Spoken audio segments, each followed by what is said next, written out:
오늘 우리에게 주신 하나님의 말씀입니다. 먼저 서신서 갈라디아서 5장 1절로 6절, 14절로 15절 말씀 보겠습니다. 갈라디아서 5장 1절로 6절 제가 봉독하겠습니다. 그리스도께서 우리를 자유롭게 하려고 자유를 주셨으니 그러므로 굳건하게 서서 다시는 종의 멍에를 매지 말라. 보라, 나 바울은 너희에게 말하노니 너희가 만일 할례를 받으면 그리스도께서 너희에게 아무 유익이 없으리라. 내가 할례를 받는 각 사람에게 다시 증언하노니 그는 율법 전체를 행할 의무를 가진 자라. 율법 안에서 의롭다함을 얻으려 하는 너희는 그리스도에게서 끊어지고 은혜에서 떨어진 자로다.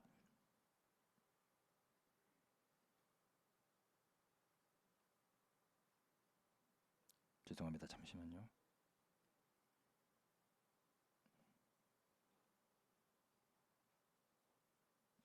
우리가 성령으로 믿음을 따라 의의 소망을 기다리노니 그리스도 예수 안에서는 할례나 무할례나 효력이 없으되 사랑으로서 역사하는 믿음뿐이니라. 14절부터입니다. 온 율법은 내 이웃 사랑하기를 내 자신같이 하라 하신 한 말씀에서 이루어졌나니 만일 서로 물고 먹으면 피차 멸망할까 조심하라. 아멘. 구약의 말씀 출애굽기 31장 12절로 17절까지 말씀 봉독하겠습니다. 여호와께서 모세에게 말씀하여 이르시되 너는 이스라엘 자손에게 말하여 이르기를 너희는 나의 안식일을 지키라. 이는 나와 너희 사이에 너희 대대의 표징이니 나는 너희를 거룩하게 하는 여호와인 줄 너희가 알게 함이라.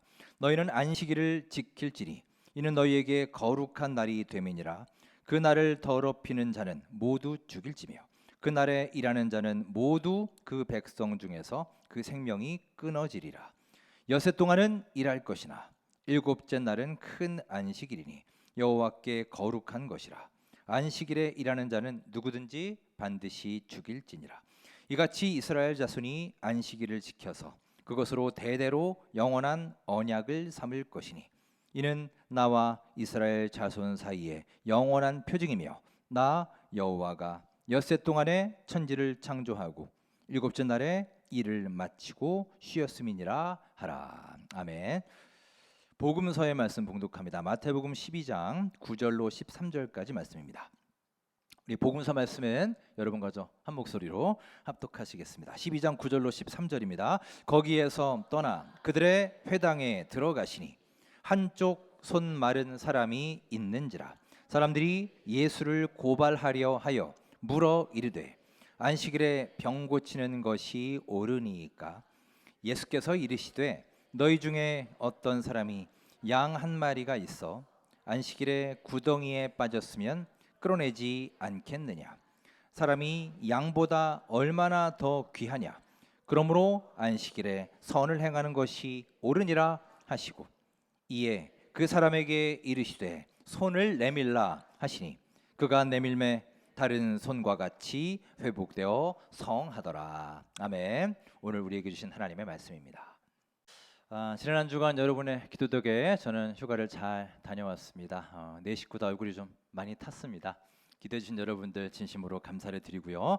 오늘은 귀한 목사님을 모시고 하나님 말씀을 나누겠습니다. 오늘 설교하실 최부옥 목사님, 우리 교단 한국기독교장로회 총회장을 역임하셨고요. 현재 서울 동로회의 양무리교회 원로 목사로 계십니다. 현재 말씀목회 연구원이라는 기관이 있는데 원장으로 계시고 우리 복음적이고 신학적인 설교를 통한 건강한 교회 운동에 앞장서고 계십니다. 총회장이셨기 때문에 저는 목사님을 잘 알고 있었지만 직접 뵐 기회가 별로 없었는데 찾아보니까 9년 전이더군요. 2016년에 목사님께서 미국에 한번 오신 적이 있습니다. 그때 애틀란타를 방문하셔서 목사님과 얘기도 나누고 또 제가 가이드도 좀 하고 그런 적이 있습니다. 우리 잠깐 제가 어제 찾은 사진 하나 보여드릴까요? 요즘에 인증을 해야 돼서 저렇게 저기 애들만 컸습니다. 많이 다들 그대로고 이제 9년 전인데요. 저렇게 애틀란타의 스톤 마운틴에 가서 같이 이야기 나누고 그랬는데 한국에 와서 꼭 한번 목사님 모시고 싶다 이런 생각을 했었습니다. 오늘 좋은 기회가 되어서 이렇게 목사님을 모시고 귀한 말씀을 함께 나누게 되었습니다. 하나님의 사랑과 이웃 사랑의 양날개로라는 제목으로 귀한 말씀 선포하실 때 큰 은혜의 시간 되시기 바랍니다. 최본 목사님 나오실 때 큰 환영의 박수 보내주시기 바랍니다.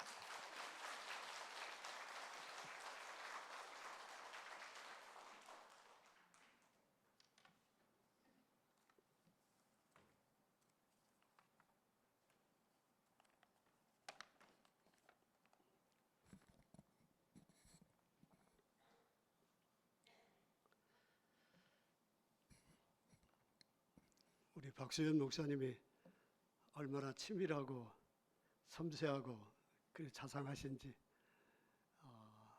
9년 전에 그 미국 애틀랜타에서 우리 사모님 목사님 가족들의 환대를 받고 그 참 기념될 만한 큰 바위산은 거기에 같이 올라갔었는데 그 사진을 어제 보내주셨더라고요. 아까 띄워주셨는데 아주 감동했습니다.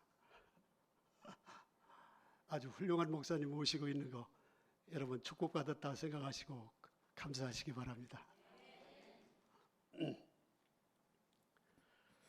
날씨가 많이 좀 변했죠? 예, 조금 누그러진 것 같습니다. 참 무서운 날씨를 우리가 경험하고 있습니다. 환경재해가 얼마나 무서운 것인지 정말 갈수록 체험을 많이 하고 있습니다. 폭우, 폭염, 대형 산불, 산사태, 장마, 하여튼 재산 피해, 인명 피해 엄청납니다. 저는 종종 제 아내와 이제 은퇴하다 보니까 산속 깊은 곳에 들어가서 살고 바닷가 살고 또 조용한 데 가서 자연 좋은 데 가서 살은 어떨까 이런 생각들 지나가듯이 얘기들 하고 저도 사실 그렇게 생각도 했었어요. 그런데 자신이 없어졌어요. 어처하면 산사태 나고 어처하면 또 평지가 물바다 되고 도대체 안전한 데가 있을까요? 그리고 길을 가다가도 또 무슨 일이 일어날지도 모르는, 차를 타고 가도 무슨 일이 생길지 모르는, 우리의 인생길이 안전한 때가 없고 장소가 없는 것 같아요. 그렇죠? 네. 우리 인생, 저도 이제 은퇴해서 제법 나이가 먹었습니다만은 이렇게 살다 보니까 내가 할 수 있는 것들도 아직도 있지만 할 수 없는 것들이 또 너무 많구나. 이런 것들을 새삼스럽게 경험하고 체험하고 있습니다. 여기 나이 드신 분들이 좀 제법 되시는데요. 하여튼 그런 걸 많이 더 경험하실 겁니다. 아무튼 우리 인생은 이 두 가지 서로 상반된 내가 할 수 있는 것과 내가 아무리 애써도 안 되는 것, 할 수 없는 것, 이런 것, 그 틈 사이에서 우리 인생이 지금 여기까지 살아오고 있는 것 같아요. 네. 그러면서 이런 생각해 봅니다. 내가 도저히 할 수 없는 것들이 자꾸 인생살이 속에서 막 압박처럼 오는데 그거 어떻게 대처할까? 아무리 생각해도 대안이 없어요. 그 고민해봐야 그 참 쉽지 않아요. 답이 안 나오니까. 그리고 이제 그렇다고 포기만 하고 살 수도 없고. 그러다 보니까 이제 어떤 생각이 드냐더니 이건 하나님 소관이구나. 하나님께서 결국 그의 뜻대로, 선하신 뜻대로 인도하실 그것밖에 안 남았구나. 이런 생각이 들으면서 그렇다고 한다면 우리가 어디에다 관심을 써야 될까? 나에게 주어진 시간, 나에게 주어진 삶의 여유, 그걸 포괄적으로 말해서 자유라고 한다면 이 자유로 주어진 시간대를 어떻게, 지나온 것도 중요하지만 앞으로 남은 세월 동안 어떻게 그것을 운영할까, 그 시간대를 어떻게 선용할까, 이것이 더 우리한테 깊은 관심을 가지고 씨름하고 살아가야 될 것이 아닐까, 이런 생각을 합니다.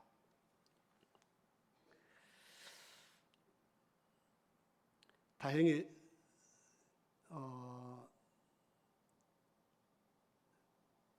내가 할 수 없는 것보다는 내가 할 수 있는 것에 대한 그 생각을, 우리가 결국 거기에 집중하고 씨름을 하면서 살아가야 되는데, 거기에 한 가지 특징이 있다면 책임감이 그 속에는 있다는 거죠. 나에게 주어진 시간, 내 마음대로, 내 자율적으로 내가 원해서 선택한 것이니까 그 책임감은 내가 자신이 짊어져야 되는 것이죠. 그리고 한 가지 분명한 것은, 그렇게 해서 살아온 인생은 내 삶의 시간표가 또 보고서가 되는 거예요. 나는 이렇게 살아왔습니다 하는 거예요. 더 중요한 것은 여러분과 제가 머지않아서 하나님 앞에 갈 거 아닙니까? 하나님 앞에 설 때 너 어떻게 살았느냐, 우리가 결국 하나님 앞에서 보고를 드려야 되는데, 내 삶에 대한 보고, 그 보고할 자료가, 거리가 바로 우리가 주어진 자유의, 여유의 시간을 이렇게 살았습니다, 선택하면서 살았습니다, 책임감 있게 살았습니다, 그거 보고하는 거예요.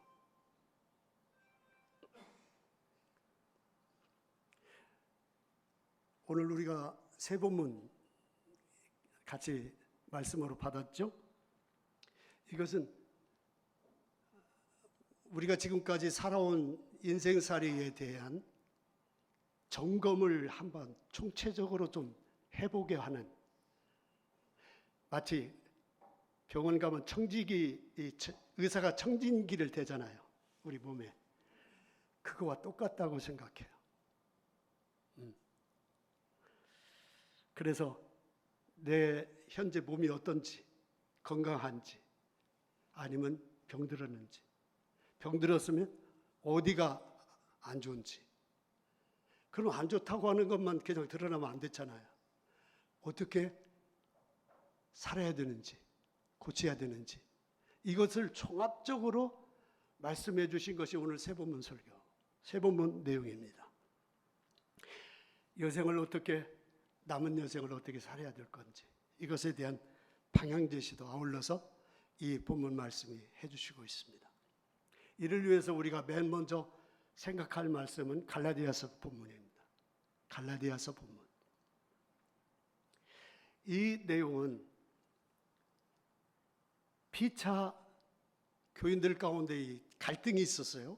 그런데 이 멸망할 싸움에 휘말리지 말고 오직 사랑으로 서로 종노릇하면서 살자는 것입니다.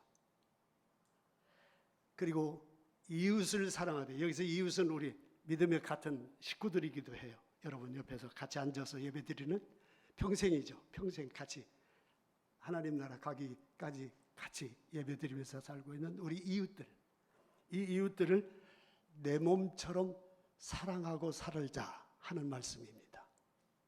내 이웃을 내 몸처럼 사랑하자. 다 같이 시작. 내 이웃을 내 몸처럼 사랑하자. 갈라디아 교회는 어떻게 생긴 교회냐고니, 바울 사도가 2차 전도 여행을 하면서 들어가서 전도에서 생긴 개척교회. 키르케, 지금 터키라고 우리는 하죠. 이 터키의 그 수도인 앙카라 지역 주변의 지역을 갈라디아 지역이라고 하는데, 거기에 세워진 교회입니다. 그런데 그 교회의 특성은 이방인들이 세계에서 모여진 다민족, 다종족들, 이방인들이, 우리 서울에 그런 사람들이 많잖아요. 이 경기 수원에도 그렇지만 바글바글했어요. 그들 가운데 복음을 듣고 교회 같은 교인으로 들은 사람들이 이렇게 자리를 잡았습니다. 그런데 행복한 교회 믿음 생활하다가 어느 순간 바울이 떠나서 갈라디아 교회 소식을 듣다 보니까 너무 아픈 소식이 하나 들려요. 그것은 그릇된 잘못된 교리를 가지고 들어와서 믿음 생활 잘하는 성도들을 선동하는 바람에 온 교회가 사실상 쑥대밭이 됐다. 난리가 났다. 이런 소식이 들은 거예요. 그러니 얼마나 바울은 가슴이 아팠겠어요. 도대체 뭐 때문에 그러느냐? 그것에 대해서 주목하고 관심을 갖지 않을 수 없었죠. 이들은 처음에 개척하면서 바울의 그 믿음의 설교를 듣고 성령까지 받은 기쁨이 충만해 있어가지고 교회가 확 부흥했었던 그런 교회였는데, 지금 잘못된 교리가 싹 들어와가지고 이들을 막 깨부수는 바람에 교회가 엉망이 되면서 그 소중한 믿음들이 풍지확산되는 거예요. 그래요. 여러분, 바울은 얼마나 가슴이 아팠겠어요. 그래서 편지를 써서 갈 수는 없기 때문에 편지를 써서 서신을 보낸 것이 갈라디아서 오늘 본문 그 내용입니다. 여기서 바울은 이렇게 얘기를 합니다. 그리스도께서 여러분에게 주신 자유를 하나는 이렇게 쓰지 말고, 두 번째는 이렇게 써야만 한다. 이것을 오늘 우리가 읽은 말씀 속에 그렇게 두 가지를 소개해 주셨습니다. 첫째는 그러므로 1절에 나오는데요. 굳건하게 서서 다시는 종의 멍에를 매지 말라. 다시는 종의 멍에를 매지 말라. 그릇된 교리에서 빠져나와라 이거예요.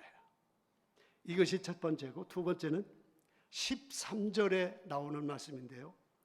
그 자유로 육체의 기회를 삼지 말고 오직 서로 사랑함으로 서로 종노릇하라. 서로 종노릇하라. 시작. 서로 종노릇하라. 그러면 잠깐 생각해 볼 것은 바울이 말한 자유는 무엇일까요? 예수께서 부여하신 자유, 그것은 무엇일까요? 이것은 예수께서 이 땅에 오셔서 십자가 사랑을 통하여 부여하신 자유로운 해방의 복음을 말하는 것입니다. 해방된 삶을 말해요. 그 해방을 예수 믿어서 여러분들도 자유를 얻으셨겠는데, 이 자유는 어떤 자유냐고 하니 몸과 시간의 자유라기보다는 영적인 자유죠. 영혼의 자유. 어떤 걸 통해서 우리가 그것을 경험하느냐고 하니 주님이 우리를 용서해 주신다. 주님이 우리에게 사랑을 베풀어 주신다. 자비를 베풀어 주신다. 주님이 우리에게 부족한 것을 책망하지 않고 긍휼히 너그럽게 받아주셔서, 긍휼히 베풀어 주셔서 그렇게 해서 얻은 자유예요. 그러니까 이것은, 그래서 우리는 예수를 통해서 받은 하나님의 말씀을 율법이라 하지 않고 복음이라고 말합니다. 이 복음은 거저받은 은혜의 복음이에요. 은혜의 복음. 그런데 그곳 신자들은 언젠가부터 그 은혜의 복음을 잘 믿고 기쁨 속에서 살다가, 지금 그렇다고 예수를 포기한 게 아니에요. 율법이라고 하는 무거운 종의 멍에를 갑자기 덜컥 씌웠습니다. 받았습니다. 마음으로 딱 받았어요. 여기서 바울이 모세의 신령한 율법을 종의 멍에라고 말한 이유가 있습니다. 종의 멍에. 그것은 율법이라는 것이 여러분 아시는 대로 모세의 율법을 보면 우리 인간 삶 전체를 다 간섭을 해요. 관련하고 있어요. 그래서 이것하면 죄인이고 죽고 저렇게 하면 산다 하는 것이 얼마나 구체적으로 생활과 삶을 다 우리 헌법이 우리 국민들을 다 통제하는 것처럼 그렇게 율법이 인간 삶을 전부 다 그렇게 죄고 있어요. 그게 몇 가지나 되시는 줄 아시죠? 613가지. 613가지. 많아요, 많지 않아요? 많아요. 이것을 다 지키라는 거예요. 그게 율법이었어요. 그러니까 사실상 지키기 쉬운 법이 아니라 사실상 불가능한 법이었습니다. 다 옳은 법인데 우리가 엄마 아빠한테서 자식들이 다 말씀을 들을 때 다 옳아야 옳지 않아요? 다 옳아요. 그런데도 다 지켜요, 못 지켜요? 자식들이 못 지키는 거죠. 그러면 죄인입니까? 그 문제가 있죠, 거기서는. 율법이 그래요. 다 613가지 다 지킬 수 없어요. 그러면 법은 법이니까 못 지키면 뭡니까? 그때부터 죄인인 거예요. 심판받아야 돼요. 천국이 아니라 지옥 가야 돼요. 결과적으로는. 그런데 문제는 그 613가지나 되는 무거운 것이 너무 막 나중에 지키려고 하면 할수록 더 무거워요. 더 빠져들고. 아이고 나중에는 마음은 그렇지만 않지만 안 돼. 내 몸과 삶이 받아들일 수가 없어. 그래서 결국에는 범해. 자꾸. 그래서 그 법은 하나님께서 결국 그런 식으로 다른 그걸 넘어설 수 있는 새로운 법이 필요한 거예요. 새로운 법이. 여러분 율법이 잠깐 생각해 보면 이것입니다. 도둑 하나만 범해도 죄인이 되는 거죠. 도둑질은 안 했는데 마음으로 다른 이성을 간음하기 시작하면 죄 짓는 거예요. 내가 남의 걸 사기치고 뺏지 않았는데도 불구하고 내 마음에 욕심을 품고 있거든. 그 사람도 죄를 범하기 시작하는 거예요. 그러니까 다 얽혀 있는 그것이 율법인데 도무지 지킬 수가 없는 거예요. 그래서 바울이 최종 정리를 하기를 이게 죄의 멍에다. 멍에. 너무 무겁다. 그랬어요.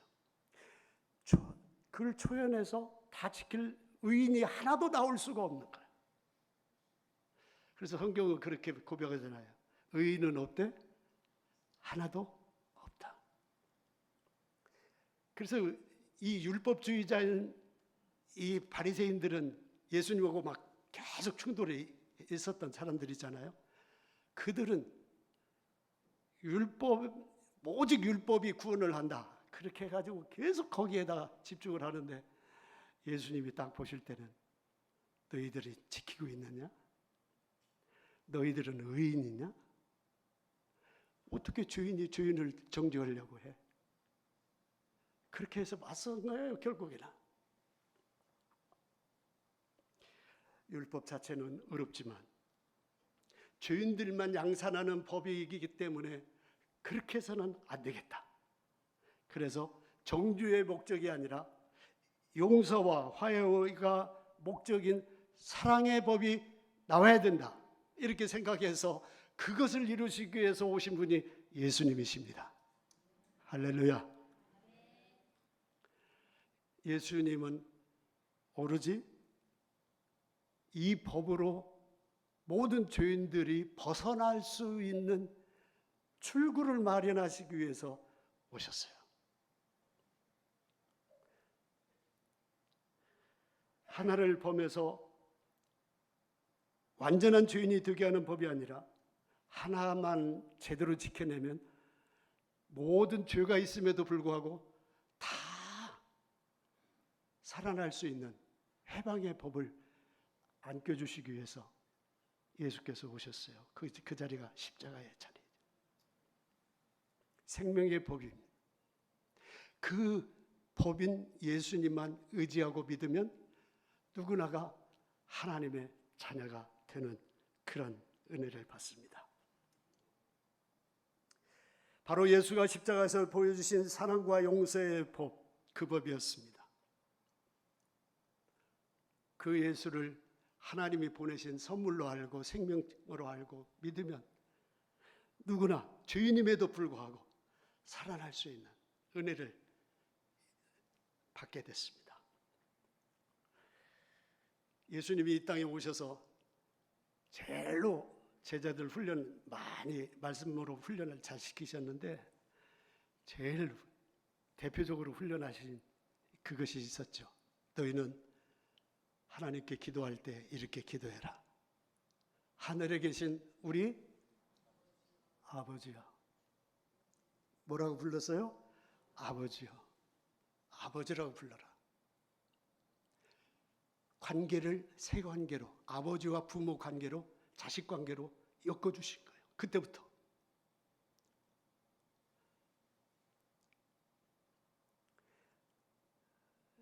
여러분, 부모들이 제일로 약해지는 대상이 누구인가 알죠? 자식들.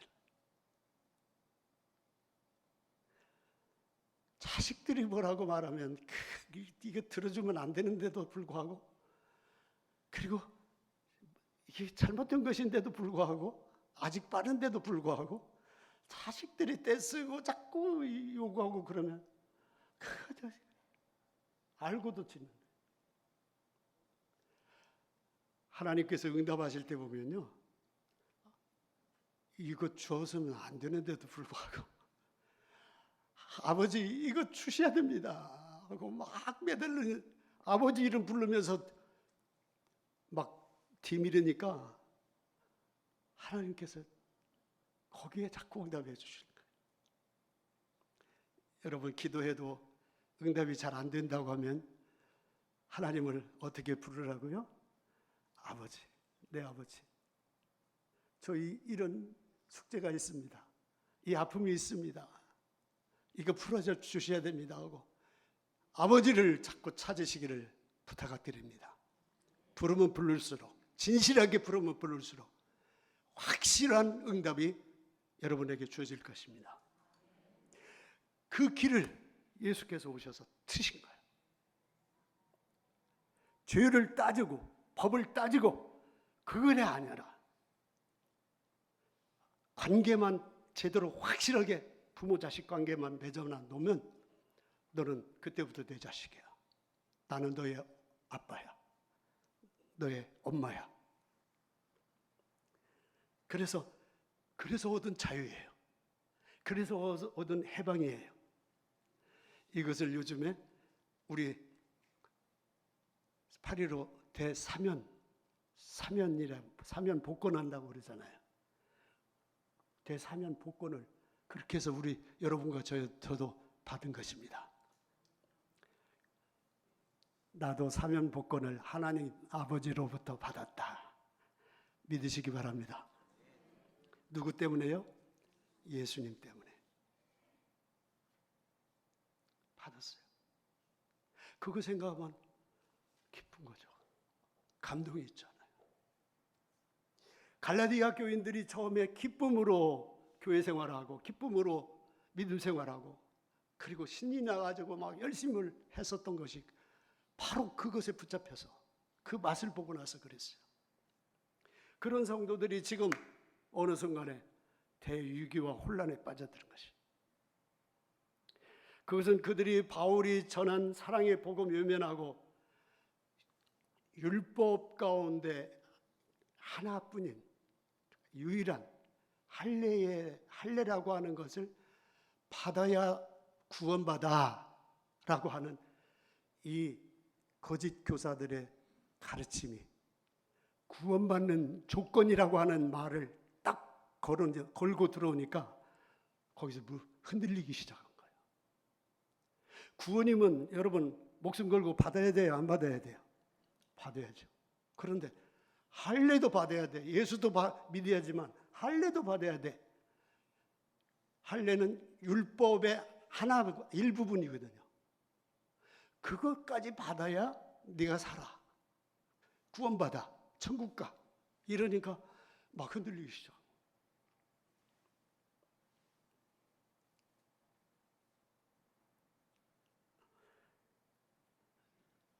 그러면 여기서 질문이 하나 가능한 것이 그거예요.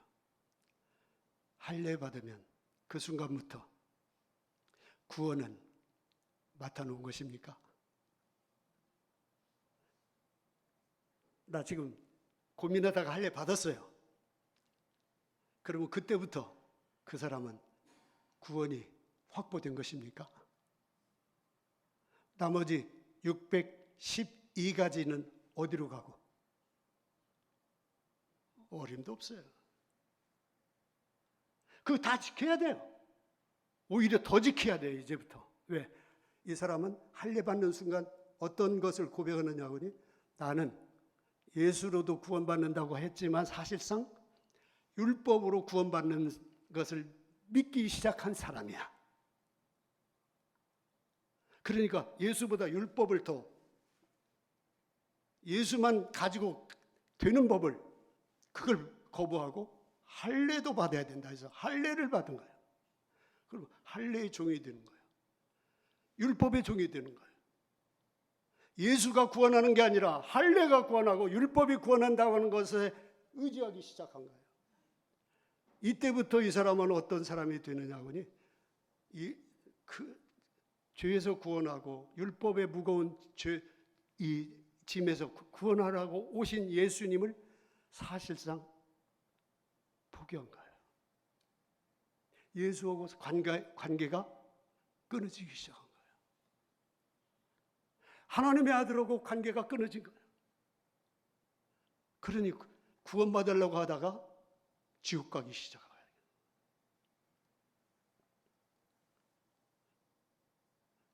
자기 의로 구원받는다고 생각을 하게 뽐내기 시작해요. 그래서 그것뿐만 아닙니다. 나는 할례까지 받았어. 이것이 몸에 표시가 있잖아요, 이제부터는.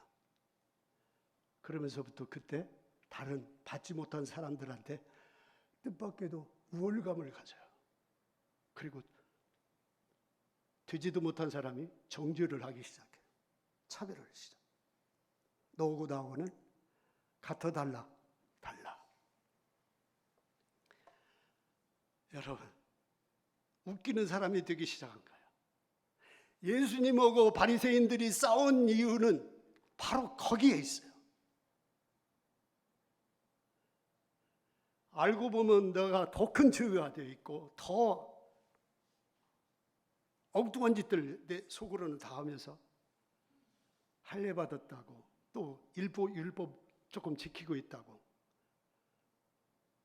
나는 구원받았어. 너는 그렇지 못하지? 그 차별을 자꾸 사람들은 만들어 놓고 그리고 너는 죄인, 나는 의인. 예수님이 보실 때 너무 예수님 하나님이시잖아요. 너무 모순 뜨고 아팠던 거야. 그때 예수님이 그걸 고치시기 위해서 제시하신 것이 율법 속에 레위기 19장 18절에 이런 말씀이 있습니다. 내 이웃 사랑하기를 내 몸과 같이 하라. 이 말은 너무 중요하니까 여러분 많이 있잖아요. 내 이웃 사랑하기를 누구처럼 하라고요? 내 몸처럼 사랑하라. 이 말씀을 예수께서 끄집어내서 말씀하셨어요. 오늘 14절에도 그 말씀 그대로 바울도 인용했고 예수님도 쓰셨어요. 여러분, 이거 어떻게 이해할까요? 내 몸처럼 사랑하라고 했으니까 이제 내 몸, 여러분 몸 구조 좀 한번 생각해 봐야죠.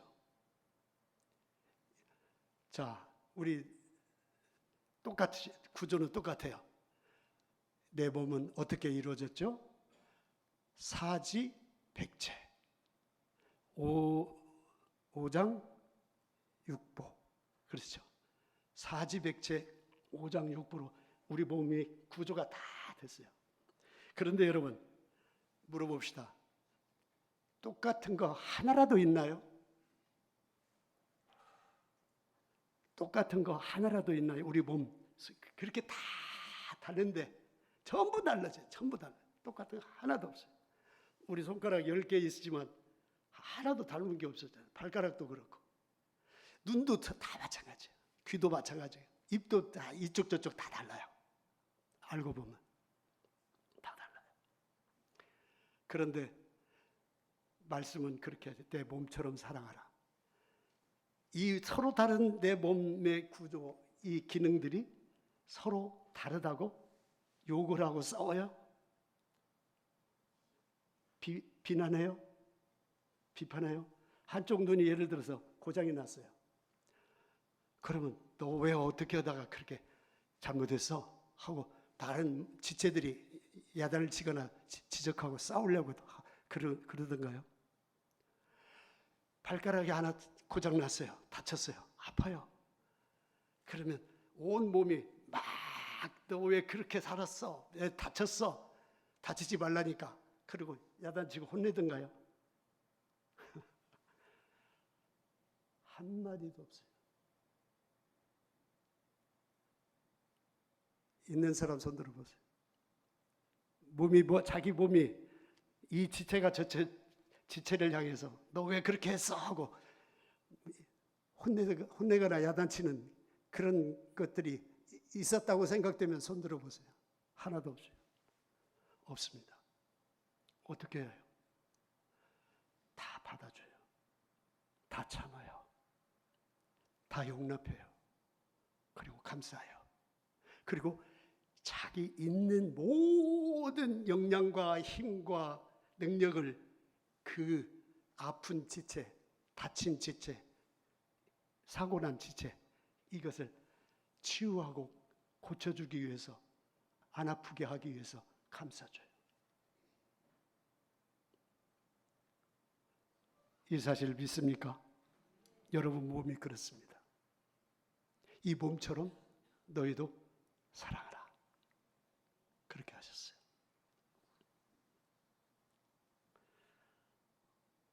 언제까지 사랑합니까? 죽을 때까지 사랑합니다. 여러분 세상 떠날 때까지 내 몸은 나를 사랑하고 사랑하다가 죽을 거예요. 이게 바로 주님의 말씀입니다. 그걸 위해서 주께서 당신의 몸인 교회를 이 땅에 세워주셨어요. 70년 넘은 원천교회를 그 목적 때문에 서로 사랑하면서 살도록 서로 다른 여러분들이 서로 사랑하면서 타들지 말고 서로 사랑하라 하기 위해서 세워주셨어요. 이거 잘하면 교회는 살아나요. 그것 무시하면 교회는 깨져요. 갈라디아 교회 위기를 우리는 넘어서야 됩니다.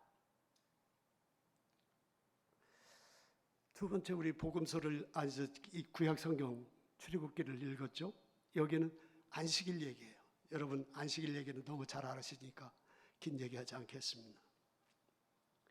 안식일을 주님께서 너무 귀하게 알고 내 백성들 너희들은 다른 건 몰라도 이 안식일만은 목숨 걸고 지켜라. 이것을 요구를 하셨어요. 거룩하게 지켜라. 요새 날은 너희들 세상 일에서 많은 일을 해야 됐는데 하루만은 나를 생각하고 나하고 같이 교제하고 내가 원하는 좋은 일도 하고 함께 살자 이렇게 하셨어요. 그러면서 안식일의 특성은 쉬는 거죠. 이날은 돈 벌기 위해서 일하지 말고 함께 즐거움과 사랑과 기쁨과 평화를 나누면서 살도록 그렇게 그날을 사용해라. 이렇게 하신 거예요. 자기 집에 종도 쉬어야 돼요. 자기 집에 가축들도 쉬어야 돼요. 자기 집에 모든 생명체들도 함께 쉬라는 거예요. 그거 잘하면 모두가 다 건강해지고 튼튼해진다는 거예요. 우리는 조그마한 욕심을 가지고 아이고 오늘 일하면 뭐 좀 더 벌을 텐데 더 얻을 텐데 이것은 자기 생각이지 하나님 생각 아니에요. 여러분 넘어가지 마시기 바랍니다. 그것을 엄숙하게 진지하게 힘들어도 지키셔야 돼요. 그러면서 지킬 때 어떻게 지키라고 하냐면 너만 지키지 말고 자자손손 대대로 지켜라 그랬어요. 주일은 요즘에 안식일은 주일이죠. 우리한테는 주일은 나도 지키고 내 아들 때도 지키고 내 손자도 같이 지켜라 그것입니다. 저는 우리 역사와 전통에 이 빛나는 우리 원천교회가 이 신앙 3대를 꼭 살리시는 여러분 되시기를 예수의 이름으로 부탁합니다. 같이 합시다. 신앙 3대를 살리자. 내 옆에 내 아들도 있어야 돼요. 딸도 있어야 돼요. 내 옆에 손자도 있어야 되고 손녀도 있어야 돼요. 주일날은 저도 이제 은퇴 목사 돼서 교인의 일원이 돼가지고 주일 예배 참석합니다만은 주일 예배 다른 목사들이 그래요. 어디로 나가? 그런데 나 섬기던 교회 나가. 나는 은퇴하면서 다른 교회 무조건 떠났어. 그런데 좋아요. 그건 뭐 누가 옳고 그러고가 아니라 제가 좋은 것은 이거예요. 주일 나가면 내 아들, 딸, 며느리 같이 볼 수 있고 거기 가면 손자, 손녀들 같이 만날 수 있어서 그렇게 좋아요. 신앙 3대. 여러분 구약 율법 세계를 보면요. 3대를 그렇게 강조해요.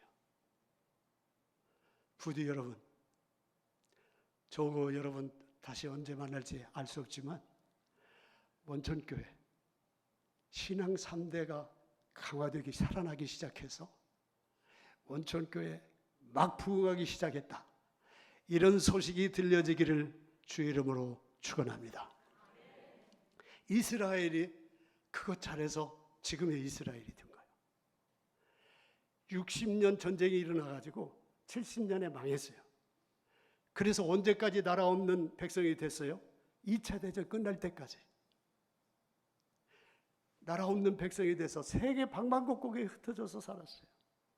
그런데 이들이 어떻게 지금의 이스라엘이 됐습니까? 그들을 뭐가 지켜줬습니까? 2000년 동안 나라 없는 그들을 흩어지지 않게 어떻게 했습니까? 안식일, 신앙 3대. 그 엄격한 율법 지키려고. 그때는 예수가 없었죠. 지키려고 하면서 신앙 3대의 신앙을 끝까지 지켜서 지금의 이스라엘 그 나라를 이룰 수 있었고 세계를 움직이는 그 백성이 될 수가 있었습니다.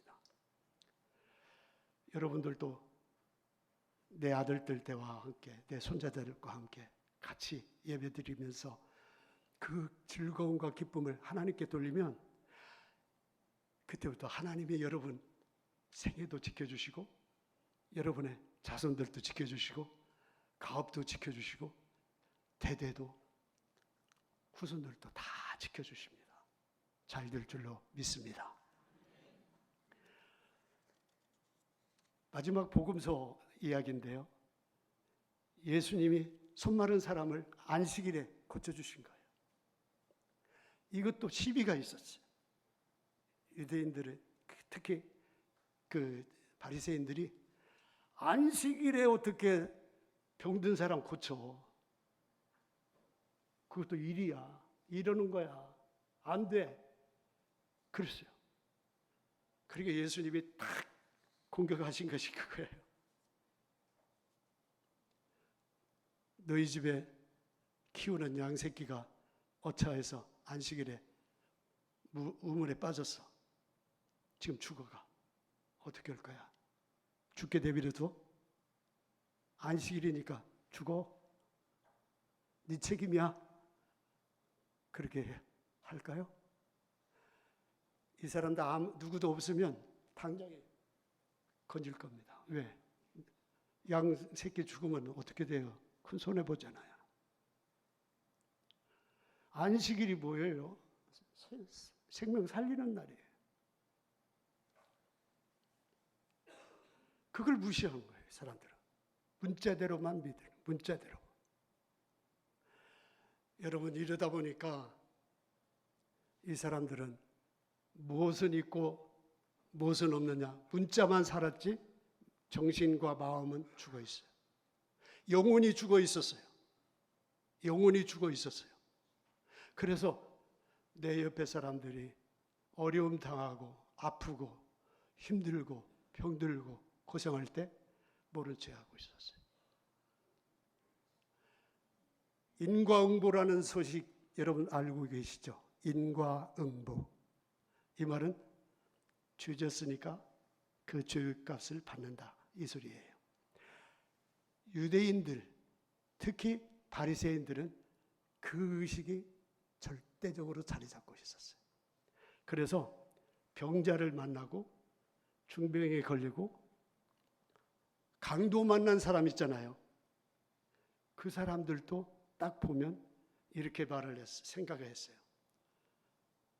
죄 져서 죄값 받는 거야. 그렇게 생각해요. 그러면 어떻게 돼요? 도와줄 마음이 생길까요? 없어요. 내비도 죄값 받으니까.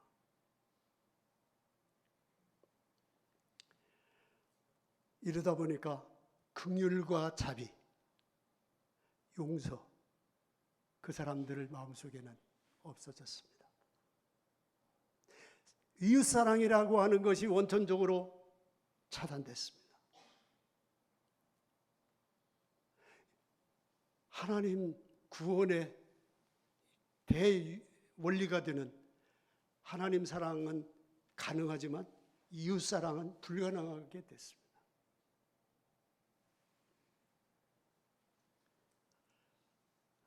저는 일부 예배 때도 말씀드렸는데 우리 원초교회 주보를 보면서 깜짝 놀랐어요.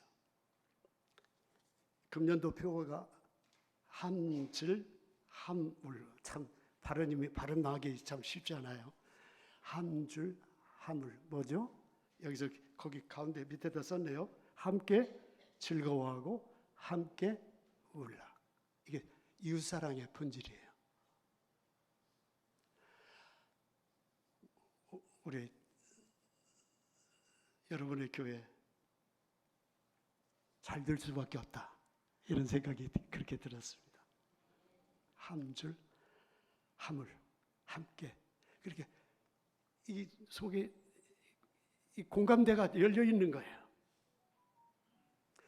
사랑하는 여러분, 이것이 막히면 이웃사랑은 죽습니다.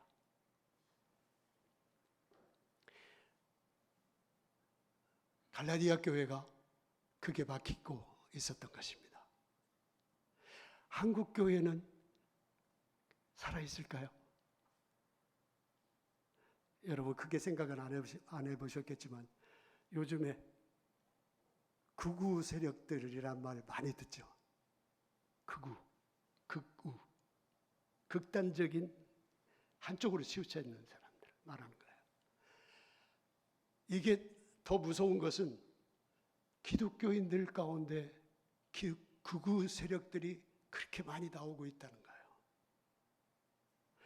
저는 이게 교회의 교육이 문제가 있다고 생각합니다.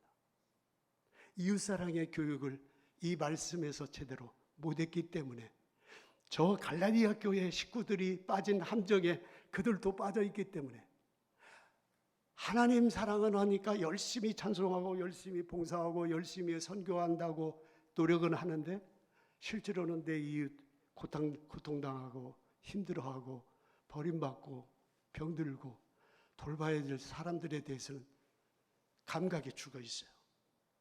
그리고 자기만 복받아서 잘 사는 되는 줄 알고 바리새인이 돼 있어요. 한쪽 감각이 죽어 있으니까 그야말로 극우 한쪽으로 치우쳐야만 해요. 하나님만 잘 섬기면 돼. 그랬어요. 그런 사람들을 보면서 우리 삼일째 하나님, 하나님은 물론이고 예수님 그렇고 성령께서 그런 사람 기뻐하실까요? 안 됩니다. 그래서 오늘 주보 이 세 본문 보면서 주제가 하나님 사랑과 이웃 사랑, 이 양날개로 우리 날라보자. 그렇습니다. 하나님 사랑은 여러분은 잘 돼 있어요. 제가 볼 때는 긴 말 할 필요 없어요. 그런데 이웃 사랑에 대해서는 점검해야 돼요. 그거 다시 활발하게 살리지 않으면 신앙 3대 어렵습니다. 교회 부흥 어렵습니다. 우리 세상 빛과 소금으로부터 살아가는 거 어렵습니다. 부디 이 균형을 잘 갖춘 우리 원천교회, 원천 이름도 참 좋습니다. 그 교회 되시기를 주의 이름으로 축원합니다. 결론적인 말씀입니다. 우리는 예수와 그가 선포하신 사랑의 복음을 믿고 살고 있죠.